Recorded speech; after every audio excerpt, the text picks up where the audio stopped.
Welcome students. So welcome to the next lecture. In today's topic we are going to discuss transformers, that is in 10 plus 2 physics syllabus, okay, unit 4, and we will talk about all the principal types and uses of transformer, and that is very important topic too, okay. So we are just going to start, myself especially we are going to start the topic of transformer today. Now first of all, what is transformer? Now basically transformer is a device which can utilize for increasing or decreasing voltages, which means we can also increase the voltage and by using a different transformer, and we can also decrease the voltage by using another type of transformer. So transformer is a device which is used to increase or decrease the voltages, okay. So now first of all, the basic principle. The basic principle is for transformer is mutual induction. Now we have already gone through the topic. Now what is mutual induction? Now according to Faraday laws, if we are having a changing current in one coil, and then we can have the induced EMF in the secondary coil as well. So which means the secondary coil is also going to have some kind of induced EMF, which is known as the basic principle of mutual induction, and we can use the Faraday laws in it, okay. So now the basic thing is, what are the types of transformer? Basically the transformers are of two types. One is step up transformer, and the second is step down transformer. Now what is we are going to up and down? Actually here up and down are going to be the voltages.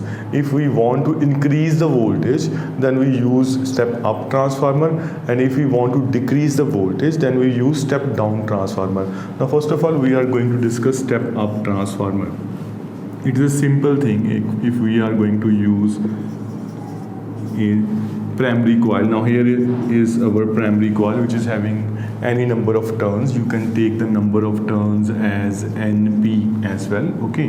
And if we are having a secondary coil, now that is a secondary coil which is having a number of turns NS, you can take. Now that is also going to be the symbol of transformer as well, okay. So step up transformer means the number of secondary turns should be higher than the number of primary turns. So that is going to be the main thing here. If we are having number of turns in the secondary coil which is more than the number of turns in the primary coil, then we are definitely going to up the voltage, which means if we are attaching any EMF source here, whatever, and if we are want to have with a load you can have the output here. So the voltage is going to rise, which means the voltage, the EMF in the secondary coil, now that is going to be the EMF in the primary coil. In that format, EMF of the secondary coil is going to rise, and we are also going to prove that as well, okay. So basic thing is that, so that is known as step up transformer. Now the main thing is that the secondary coil should have more turns than the primary coil. Now what are the basic diagram of that? In practical form, we are just having a core, and here we are having some kind of primary turns, and here we are having the secondary turns. All the things are going to be same. Now that is going to be a practical pic of the transformer you can take, where we take a rectangular or square core, and on its two arms we are going to have primary and secondary turns, okay. So that is all for step up transformer. Now how they are used practically? Obviously they are used to increase the voltage, okay, and if the voltage is going to increase, then the current is going to decrease, because voltage and current always going to compensate that, which means if we are gaining in voltage, so we are losing that in current. which means a step up transformer is having a greater secondary voltage, then obviously it is going to have a lesser secondary current. Always remember, that is very important point. Everything we gain in voltage, we are going to lose in current. Now, if we want to have a low current, then we are going to use a step up transformer. Okay, so that is giving you the higher voltage and the lower current. Okay, so now we are going to step down transformer. That is also very simple in that.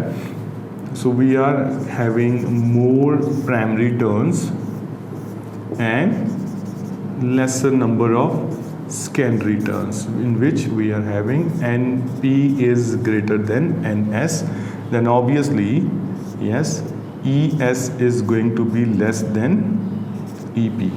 Now all the symbols are, you can see all the symbols are going to reverse, and you can also have a practical symbol of that, in which we are having lower number of higher number of primary turns and the lower number of secondary turns. Now that is going to be the practical symbol, and here we are having a physics symbol which you can use in any circuit. Okay, so these are going to be very simple thing. Now how we are going to have a particular formula for that? For that we are going to use a transformation ratio, and which is also known as turns ratio. Okay, so a lot of the numericals are going to be solved very easily with that option. For that we have to make a formula. So first of all, now the uses of step down transformer. Now obviously if the voltage is going to decrease, then current is going to rise. So the perfect example for that is going to be we are using in welding sets. Okay, in welding shops you are seeing a box which is they are used for the welding, that need higher current because they want to melt the metal.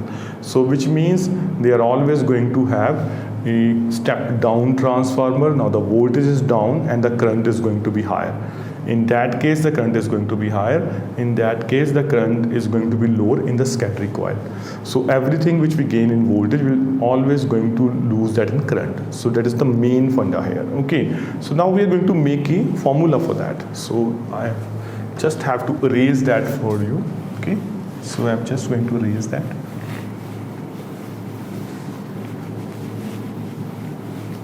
We are just going to make a formula for that. As you know, according to Faraday laws, the induced EMF, let's assume we are talking about the primary coil, is always going to be equal to, yes, d phi upon dt. Now that is going to be the change in flux, and we are also going to have a symbol for primary turns and with a negative symbol.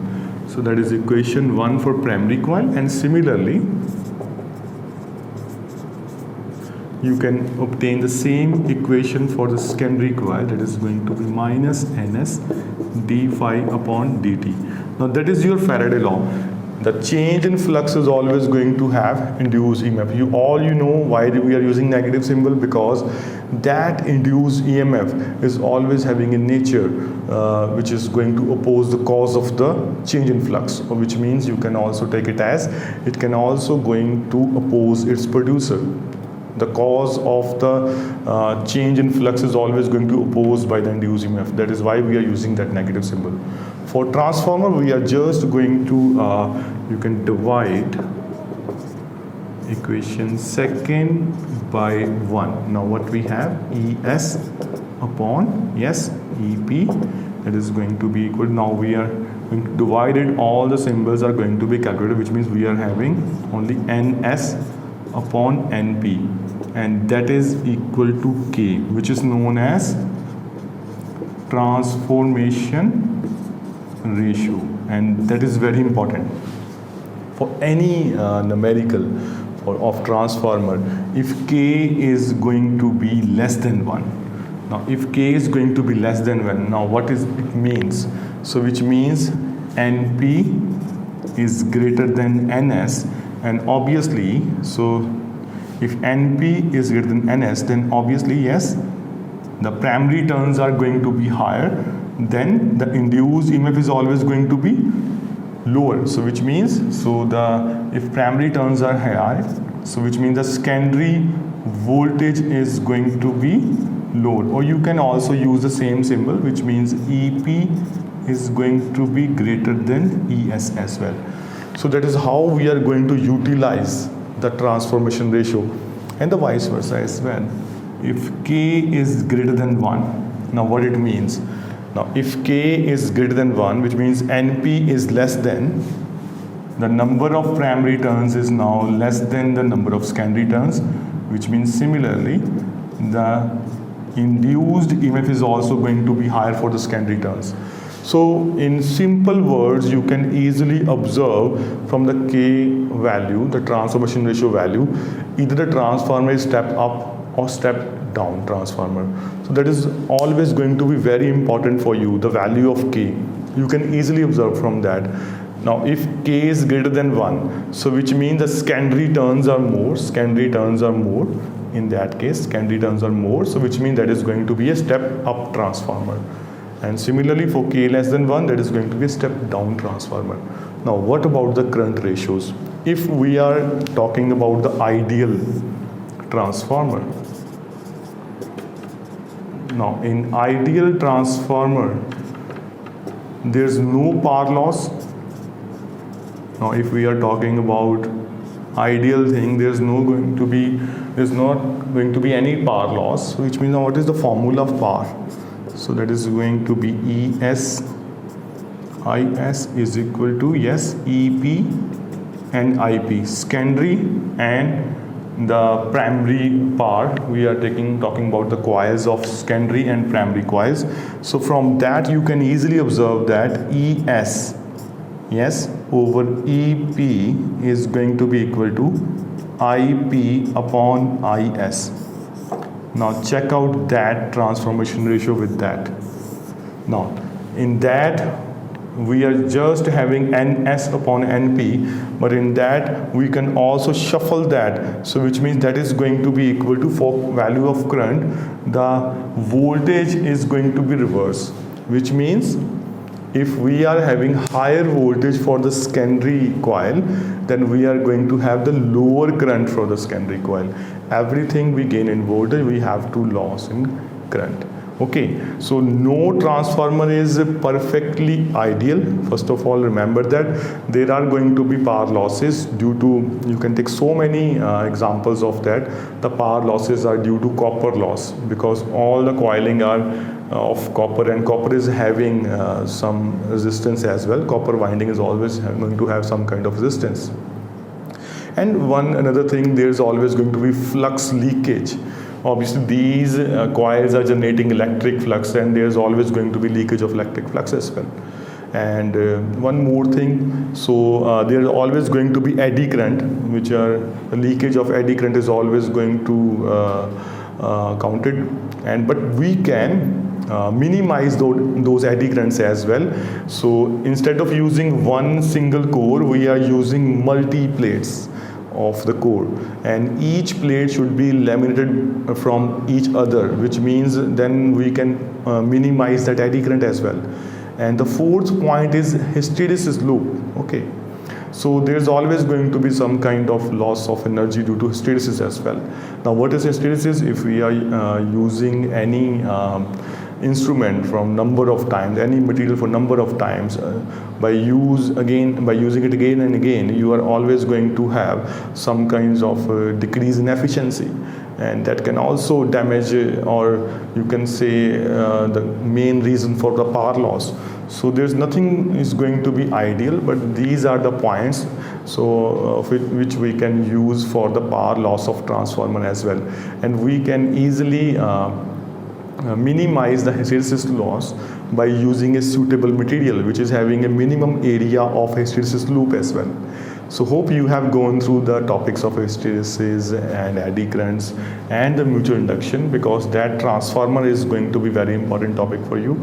And step up transformer is also used for the long distance electric transmission, because if we are sending a higher voltage, then there is going to be minimum power loss. But if we are sending all the power transmission at minimum voltage, then we are going to have some bigger power loss. So according to Joule's law of heating as well. Hope you have understood the topic well, and that is the topic of transformer. And thank you for watching, and like our and subscribe our channel as well. And if you want to go through our future videos, then you have to press the bell icon to all, then you will easily get the notification of the next video as well. So thank you so much for joining. Signing off.